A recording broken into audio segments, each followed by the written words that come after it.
1944, a team of paratroopers led by Sergeant Elson are heading into Germany with orders to take down a Nazi radio tower from a church.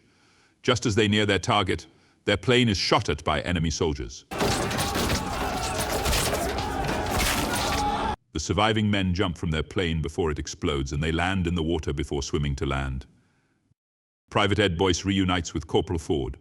Boyce spots Elson being found by a group of Nazi soldiers and sees as they execute him. Ford keeps Boyce quiet as they move and find Tibbet, Chase, and Dawson. They walk toward their mark, and Dawson accidentally steps on a landmine that blows him up. The others keep moving into the woods as they spot a French woman named Chloe walking by. Ford orders them to run after her since nobody can know they are there. The men catch up to her, and Boyce speaks to her in French to let her know they mean no harm. Vous êtes à l'abri. C'est bon. Chloe reluctantly lets the men follow her back to her home. Chloe leads the soldiers into her village when a neighbor hears her and calls to the German soldiers for her being out past her curfew. Chloe talks to the Germans while the American soldiers stay hidden. She brings them back to her house where she lives with her kid brother Paul and Aunt Simone. The men hide up in the attic. Paul wants to play catch with Tibbet, but he coldly brushes him off before he and Chase go check out the rendezvous site. It's all pops and clicks. I don't understand what you're saying. Outside, German soldiers take a man and woman outside and execute them. Chloe says this is what happened to her own parents. Chloe tends to Boyce's bullet wound as she explains what happened to her family. Boyce also plays with Paul a little bit. Moments later, more German soldiers arrive for an inspection. They are led by Captain Waffner. Boyce has to hide again as Chloe lets him enter her home. Waffner attempts to rape Chloe, but Boyce comes out and attacks Waffner, and the soldiers keep him tied up in the attic. Ford sends Boyce out to find the rendezvous point. He comes across the church where the tower is located, but he is nearly spotted and is forced to hide in a truck filled with corpses of the other paratroopers. Boyce finds himself inside the church, and he comes across a laboratory where he sees a number of horrific discoveries, such as the head of a woman separated from her body but still speaking to him, S'il vous plaît.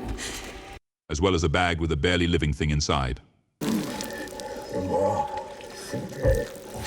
Boyce hides and sees the mastermind, Dr. Schmidt, entering.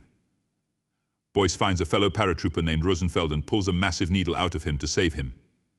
Boyce also takes with him a needle containing some kind of experimental serum before he and Rosenfeld flee. Boyce brings Rosenfeld back to the attic and shows Ford the serum. He questions Waffner as to what it does. I know nothing of what the doctor does. But he refuses to say anything, so Ford starts beating the crap out of him. Boyce explains to Ford what he saw in the church, so Ford starts to devise a proper plan to make their way in and take the tower down. Ford orders Chase to go upstairs to untie Waffner so that he can get them inside. Waffner then attacks Chase and grabs his gun, shooting him repeatedly. But while they try to help Chase, he ends up dying. Boyce grabs the needle and injects Chase with the serum. He soon comes back to life, but very quickly he displays signs of enhanced strength and disorientation. Chase then starts to mutate horrifically and become violent. Chase?